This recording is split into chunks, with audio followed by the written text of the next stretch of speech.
Let's talk about Princess Kate. Let's talk about the Princess of Wales. Now, as you know, she revealed this weekend that she has cancer. She's also, yet again, asked for privacy, and some of the stuff that's been written and said about her in the past few weeks is obviously disgraceful. I mean, I said it on the Sunday Showdown last week. She's obviously sick, right? She's always been sick. What she's exactly sick with, well, we don't know. And there's a conversation about whether we should or shouldn't, or how much or how little, but that's for them to decide. But as it stands right now, we get public statements like this. This, of course, came as a huge shock. And William and I have been doing everything we can to process and manage this privately for the sake of our young family. As you can imagine, this has taken time. It has taken me time to recover from major surgery in order to start my treatment. But most importantly, it has taken us time to explain everything to George, Charlotte and Louis in a way that's appropriate for them and to reassure them that I'm going to be okay.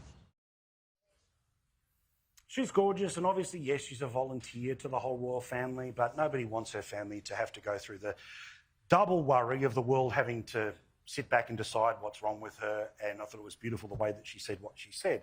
And I'm also pleased there are some people in the media who came forward and said, you know what, I did the wrong thing in wildly speculating about what's wrong here, and well done to Kerry Sackville, who wrote today in the Sydney Morning Herald that she was part of it. She was more than happy to talk about, oh, is it this and is it that and all the rest of it, but she owned up to that as a personal failing. And I've got to say, while we disagree on politics and all the rest of it, I like when anyone turns around and says, you know what, I got it wrong. And in part, that's what she's said here. But this gets me to the part that I just want to offer a suggestion. And I say this with all the love in the world, because I don't want this lady to be sick, I don't want her kids to be worried, and I don't want the world to have to go through the trauma, especially those that have faced cancer or are facing cancer, of being, for want of a better term, triggered by everything that's happening right now. But we have an issue.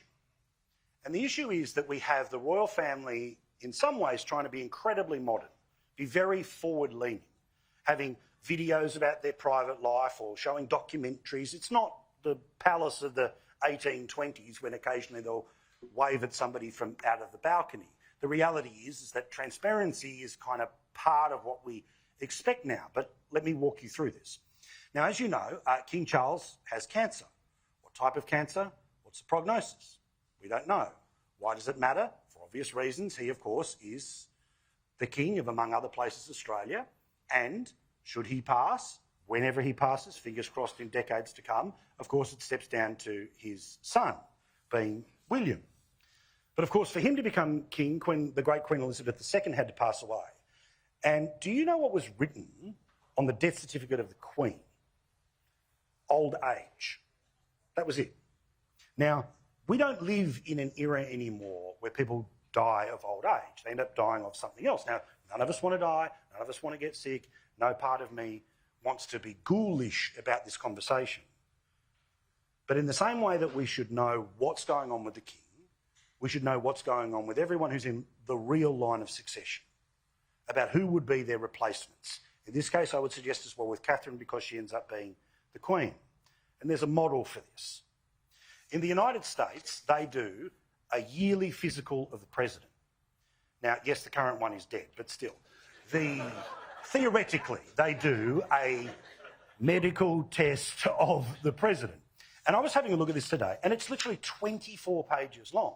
And it shows you what they're being treated with, what medication they're being treated with, what might happen into the future. It is a very detailed document. Now, again, missing from the current one is anything about the Scarecrow's brain. But the point is, I think this is where maybe the royal family have to start thinking about this as an option into the future. Now, whether it starts with the king and it's only for the king, okay. Whether it's for the king and the immediate heir, maybe. Because there's so much symbolism in and around the throne that one of the worst things that people who don't like it as an organisation is that they use speculation to undermine it.